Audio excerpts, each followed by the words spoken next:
আসসালামু আলাইকুম।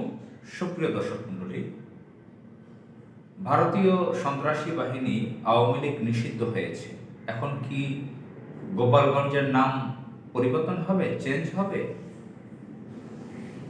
সুপ্রিয় দর্শক মণ্ডলী, আপনারা জানেন গোপালগঞ্জ বাংলাদেশের একটি জেলার নাম। ঢাকা বিভাগের জেলা, বৃহত্তর ফরিদপুর অঞ্চলে গোপালগঞ্জ। 1971 সালের পরে আমাদের জেলা 17টাই ছিল, 17টা জেলা ছিল। এই 17টি জেলা ভেঙে 64টি জেলা হয়েছে এরশাদ আমলে। তো বৃহত্তর ফরিদপুর জেলা ভেঙে যে মহকুমাগুলো আগে ছিল, গোপালগঞ্জ, শরীয়তপুর, মাদারীপুর, এগুলো জেলা হয়ে গেছে। ফরিদপুর একটা জেলা, এখন 4টা জেলা ফরিদপুরের জায়গায়: ফরিদপুর, গোপালগঞ্জ, মাদারীপুর, শরীয়তপুর। এই গোপালগঞ্জ এলাকার মানুষ বাংলাদেশের মানুষের কাছে উগ্রবাদী হিসেবে পরিচিত। তবে হ্যাঁ, গোপালগঞ্জের অনেক ভদ্র মানুষ পেয়েছি, অনেক নরম ভদ্র মানুষ পেয়েছি। পরিচিতির বেলায় প্রচারের যে ব্যাপার, যেভাবে প্রচার হয়েছে বাংলাদেশের মানুষের কাছে, গোপালগঞ্জের মানুষ মানে উগ্রবাদী আওয়ামী লীগ।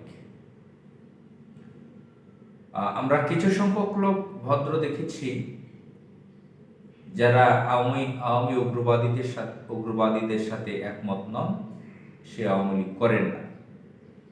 কিন্তু সেখানের বড় একটা অংশই উগ্রবাদীতে লিপ্ত, উগ্রবাদী আওয়ামী লীগের সাথে জড়িত।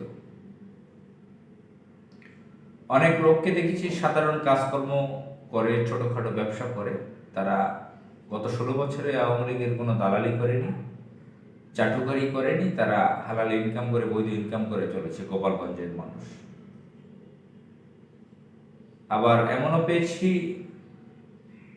একজন খ্রিস্টান নারীকে দেখেছি যে তিনি আওয়ামী লীগ অপছন্দ করেন।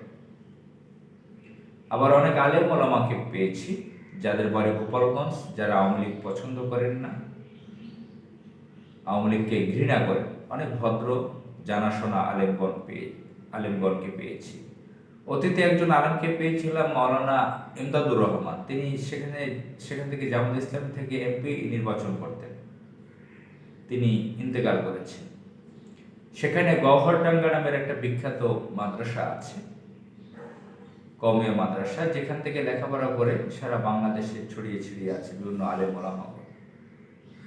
আমার পিতাও সেখানে লেখাপড়া করেছেন। বায়তুল মোকাররমের খতিব নিয়োগ হয়েছিল এই গওহরডাঙ্গা মাদ্রাসার ছাত্র, এবং সেখানে যে ফাউন্ডার প্রতিষ্ঠাতা তার ছেলে, যিনি আওয়ামী লীগের এমপি প্রার্থী ছিলেন। তিনি 5 আগস্টের পরে পালিয়ে গেছেন। গোপালগঞ্জে অনেক গুণী জ্ঞানী ব্যক্তিরা আছেন, অনেক জ্ঞানী পণ্ডিত ব্যক্তিদের বাড়ি। কিন্তু সবকিছু মিলিয়ে গোপালগঞ্জ জেলাটা বাংলাদেশের মানুষের কাছে একটা আতঙ্কের, একটা জোকসে পরিণত হয়েছে। শুধু আতঙ্কেরও নয়, জোকস। গোপালগঞ্জ মানে জোকস।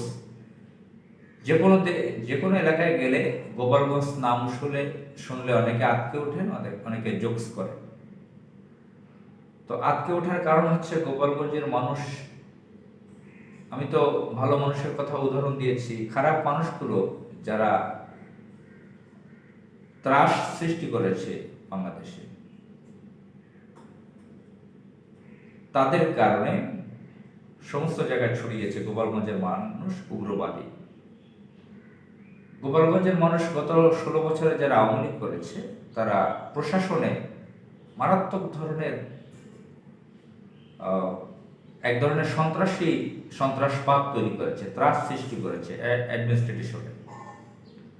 পুরো ব্যুরোক্রেসিতে সেখানে গোপালগঞ্জের লোক দাপটের সাথে ছিল, যা ইচ্ছা তাই করেছে।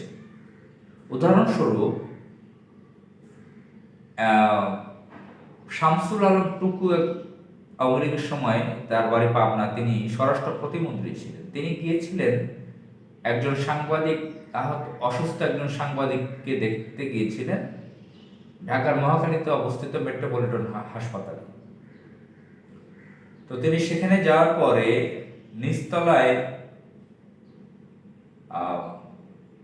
তার দলবল, একজন স্বরাষ্ট্র প্রতিমন্ত্রী গিয়েছে, নিশ্চয়ই তার সাথে বিভিন্ন দলের বড় বড় লোকজন ছিলেন, সাঙ্গপাঙ্গ সরকারি কর্মকর্তা অফিসার অনেকেই ছিলেন, তার প্রোটোকলের লোক ছিলেন। তো সেখানে একজন পিয়ন সেই হসপিটালের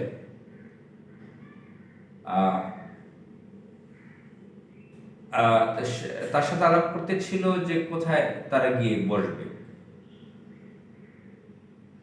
শামসুল আলম টুকু সাহেব মনে করেছিলেন যে আমি স্বরাষ্ট্র প্রতিমন্ত্রী, প্রোটোকল অনুযায়ী এই হাসপাতালে তো ভিআইপি একটা জায়গা আমাকে বসতে দেওয়া হবে। সেখানে পিয়ন হসপিটালের বললেন আপনি এখানে বসুন, সাধারণ যেখানে চেয়ার পাতা রুগীরা বসে সেখানেই বসতে বললেন। তো তখন তাকে জিজ্ঞেস করলেন যে তোমার বাড়ি কোথায়? সেই ছেলে বলল আমার বাড়ি গোপালগঞ্জ। এরপরে শামসুল আলম টুকু আর কোনো কথা বললেন, স্টপ হয়ে গেলেন। তাই বুঝতে পেরেছে নিশ্চয়ই কিভাবে ক্ষমতা দেখিয়েছে গোপালগঞ্জের মানুষ। গোপালগঞ্জে বাড়ি ঢাকার বাড়িধারার যে ব্লকে, ঢাকার বাড়িধারাতে নর্দার কাছাকাছি একজনের গাড়ির শোরুম আছে, প্রাইভেট কার জিপের শোরুম। সেখানে বেনজির সহ গোপালগঞ্জের অনেকে বিনিয়োগ করত, বিভিন্ন কালো টাকা সেখানে বিনিয়োগ করত। সে সেখানে গাড়ির ব্যবসা করে বিভিন্ন জালিয়াতি করত মানুষের সাথে। অন্যদের থেকে গাড়ি 1.5 লাখ 2 লাখ 5 লাখ টাকা বেশি দামে বিক্রি করতো, বিভিন্ন জালিয়াতি করত মানুষের সাথে, অনেক ক্ষমতা দেখাতো মানুষের কাছে। তো যাই হোক, এই 2-4জন প্রশাসনের ব্যবসায়ী মানুষের খারাপ কথার কারণে নয়, গোপালগঞ্জের মানুষ অত্যন্ত উগ্রবাদী। তারা সেনাবাহিনীর উপরে হামলা চালিয়েছে। আপনারা জানেন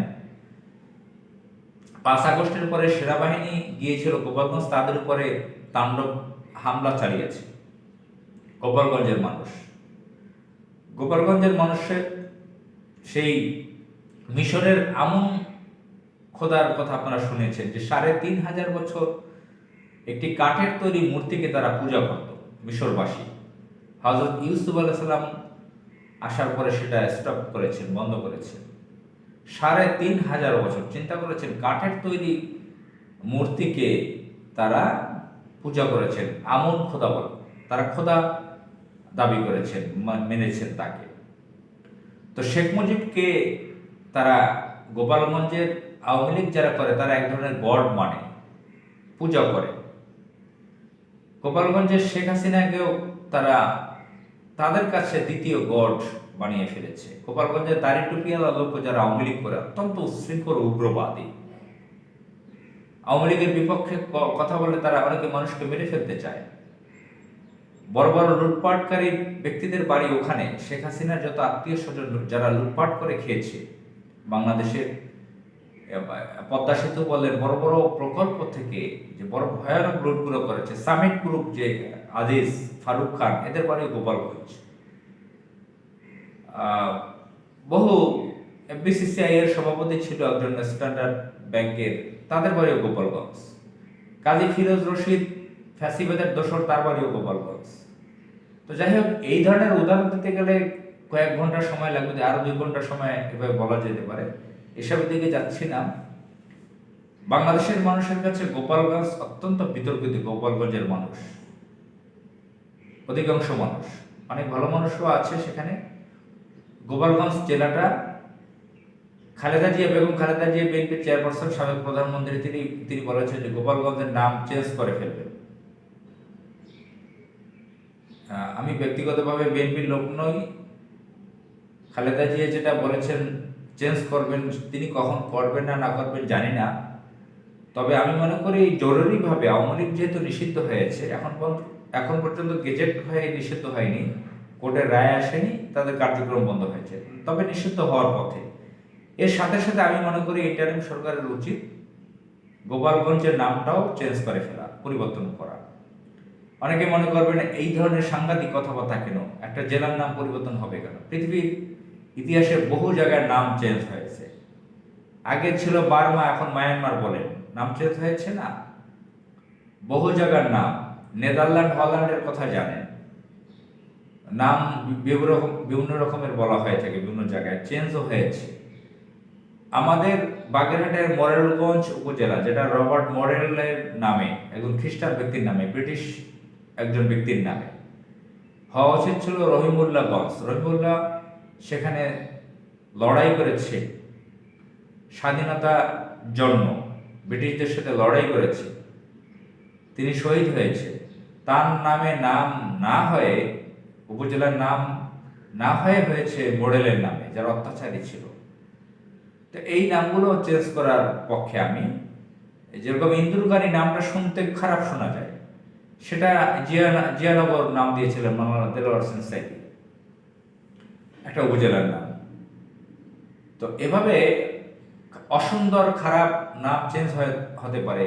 আমরা দেখেছি সরকার উদ্যোগ, শেখ হাসিনার আমলেই অনেক প্রাইমারি স্কুলের নাম পরিবর্তন করেছে, কয়েকটা ইংরেজি বানান ঠিক করেছে, যেরকম বগুড়া বানান, ইংরেজি বগুড়া বানান ঠিক করেছে, চিটাগং বানান তারা ঠিক করেছে। এরশাদ আমলেও যেরকম ঢাকা বানান, DA ঢাকা, DHA কে ঢাকা করেছে। বিভিন্ন সরকারের সময় এই উদাহরণগুলো দেখি, যেগুলো শুনতে খারাপ লাগে। অনেক গ্রামের নাম, ইউনিয়নের নাম, উপজেলার নাম, জেলার নাম খারাপ আছে শুনতে, সেগুলো চেঞ্জ করা যেতে পারে। আমরা প্রায় দেখি সামাজিক যোগাযোগ মাধ্যমে বিভিন্ন বাজে নামের প্রাইমারি স্কুল, হাই স্কুল, গ্রামের নাম, সেগুলোর নামগুলো তুলে ধরছে মানুষের, যে এগুলো জোকস করতেছে, এই ধরনের নাম কিভাবে থাকতে পারে। তো এগুলো পরিবর্তন করা দরকার। আমরা জানি পাকিস্তানের একজন রাষ্ট্রদূত, তিনি সৌদি আরবে গিয়েছিলেন রাষ্ট্রদূত হয়ে, পাকিস্তানের লোক। তার নামটা অ্যারাবিকের ছিল, তার যার অর্থ ছিল খুবই খারাপ, যেটা সৌদি আরব তাকে সেখান থেকে প্রত্যাহার করেছে, তাকে সেখান থেকে পাঠিয়ে দিয়েছে, তাকে অ্যাকসেপ্ট করে নাই। এই ধরনের খারাপ নামের লোক কিভাবে থাকতে পারে? তো গোপালগঞ্জ নামটা শুনতেই বিরক্তিকর, বাজে শোনা যায়, এবং গোপালগঞ্জের মানুষের উগ্রবাদিতার কারণে সেটা আরো মানুষের কাছে বিরক্তের কারণ হয়েছে। এই জেলাটার নাম চেঞ্জ করা দরকার, পরিবর্তন করা দরকার। এটা পরিবর্তন করে ভালো একটা নাম সেট করে দেওয়া দরকার, ভালো একটা নাম। আমি বলছি না সেটা দিতে হবে কোনো রাজনৈতিক ব্যক্তির নামে, ভালো একটা নাম খুঁজে বের করে দিতে হবে। এখানে অনেকে উগ্র ধর্মীয় সাম্প্রদায়িক ব্যাপার খুঁজে বেড়াবেন না, যে গোপাল একজন হিন্দু লোকের নাম, তার নামে হয়েছে, এসব খুঁজতে যাবেন না। এই নামটার সাথে উগ্রবাদিতা জড়িত।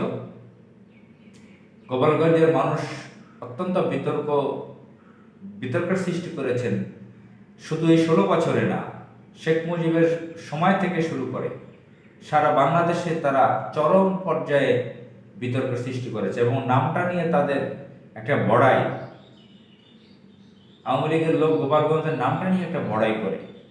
এই জন্য এই নামটা চেঞ্জ করা দরকার, পরিবর্তন করা দরকার দেশের সার্বিক কল্যাণে।